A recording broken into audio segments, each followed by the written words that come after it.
ඉතින් ඔයාලට ඔන්න එහෙනම් අදත් මං ලස්සන මණ්ඩේලා ආර්ට් එකක් අරගෙන ආවා. මණ්ඩේලා ආර්ට් එකක් කියලා කියන්නේ මොනවද? ඒකෙන් අපිට මොනවද වෙන්නේ?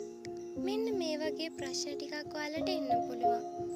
ඉතින් අපි සරලව කියනවා නම් මණ්ඩේලා ආර්ට් එකක් කියන්නේ අපේ හිත ඇතුලේ තියෙන බර හැඟීම් නිදහස් කරන්න පුළුවන් ලස්සන ක්‍රමයකට.